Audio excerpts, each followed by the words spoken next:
Tendance à overthink tes prochains moves? As-tu tendance à planifier sans cesse?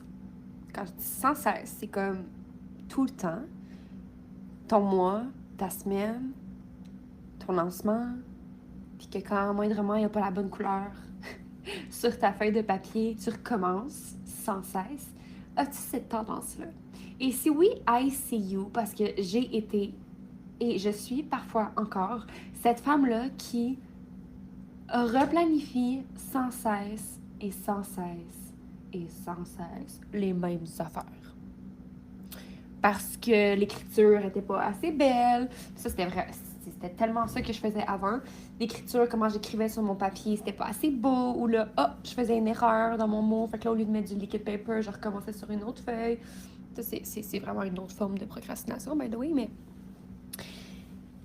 on a vraiment tendance, quand on commence à être entrepreneur, à voir tellement la chose plus grande que ce que c'est à la base.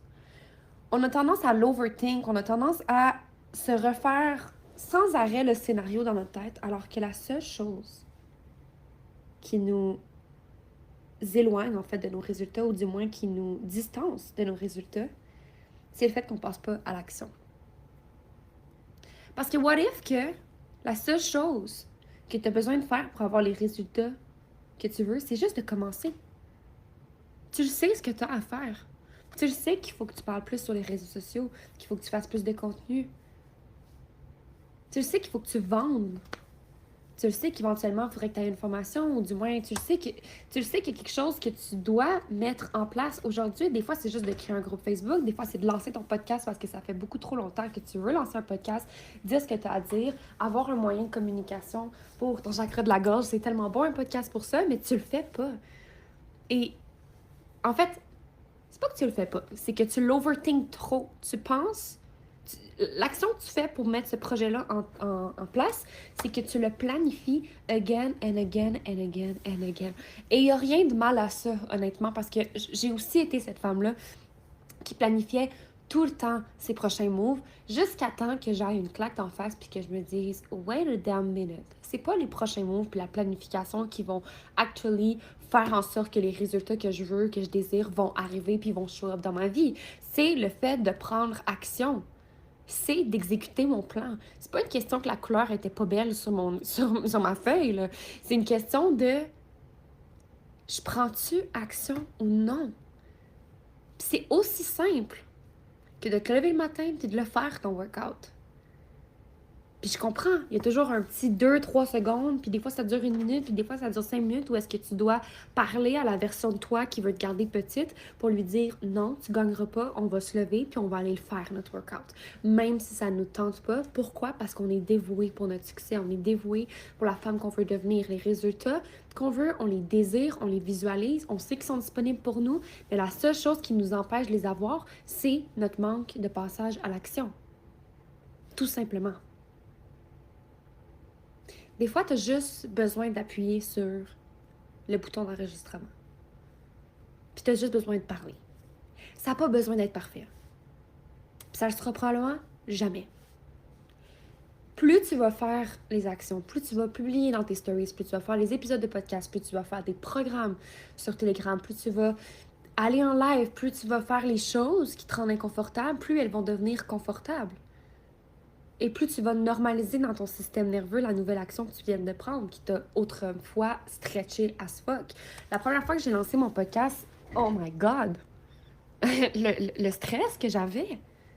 Puis thanks God que j'étais comme à l'autre bout du monde, puis que j'étais en Europe, puis que il y avait pas de chance que je croise quelqu'un dans l'épicerie, là, que je connaissais. Ça m'a stressée. Mais ça faisait 1 an que je pensais à faire mon podcast. Puis je l'ai fait, puis je voulais avoir la musique d'intro. Comme si t'étais là pendant le podcast L'Éventail, tu sais de quoi je parle. Okay? Mais j'avais ma petite musique d'intro, j'avais une musique de conclusion qui est insane, là. Genre, je dis rien par rapport à ça, mais c'était pas nécessaire. La preuve, aujourd'hui, je suis dans mon... Puis gang, j'avais mon... j'avais genre mon micro Yeti en Europe. Puis à un moment donné, il a juste brisé. Dans le fond, la plug là, pour mettre mon fil, elle a juste brisé. Puis j'étais comme, c'est ça qui se passe quand tu veux que les choses soient trop parfaites. Dès le début. L'univers va te montrer que comme non, c'est pas de même que ça marche. Ça n'a pas besoin d'être parfait au début. L'important, c'est que tu show up. Ça n'a pas besoin d'être parfait. Non. Fait que j'ai commencé à enregistrer des épisodes de podcast avec mes écouteurs Apple. Puis c'était des écouteurs en fil. Fait que c'était vraiment pas la meilleure qualité parce que moindrement si je soufflais ou moindrement si je tapais dessus, c'était vraiment pas agréable aux écouteurs. Puis même la première fois que j'ai enregistré un épisode de podcast, je me souviens, on entend les bruits de mes chaises qui étaient comme trop humides, fait qu'ils craquaient tout le temps. En tout cas, c'était comme vraiment ou trop sec là, whatever.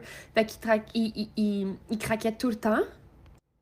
Mais c'était pas genre quand tu veux trop que ce soit parfait, c'est là que c'est genre vraiment imparfait puis qu'il va falloir que tu acceptes ça, tout simplement. Puis aujourd'hui, ben j'enregistre mes épisodes de podcast à même mon canal Telegram. Puis je vais me les airdrop sur mon ordinateur, puis je vais les publier comme ça. J'ai pas besoin d'avoir une musique d'intro, une musique d'outro, pas besoin d'avoir de pause. Puis c'est parfait comme ça. L'important, c'est pas... Comment je pourrais dire ça? L'important, c'est la qualité de ce que tu offres. Puis cette qualité-là arrive au fur et à mesure que tu vas te pratiquer. Ça se peut que tes premiers audios, ce soit pas ça. Que ce soit pas quelque chose qui t'allume ou que tu sois pas nécessairement satisfaite à 100%. Mais plus tu vas le faire, plus tu vas devenir bonne à ce que tu fais. Plus tu vas devenir excellente dans ce que tu fais. Ça sera jamais parfait. Ça sera jamais excellent comme ton ego voudrait que le soit ou comme ton syndrome de l'imposteur voudrait que ce soit. Mais tu vas avoir cette discipline-là, cette dévotion-là, cette constance, puis tu vas développer aussi le muscle qui fait en sorte que tu t'arrêtes pas dès qu'il y a un challenge. Tu trouves des solutions.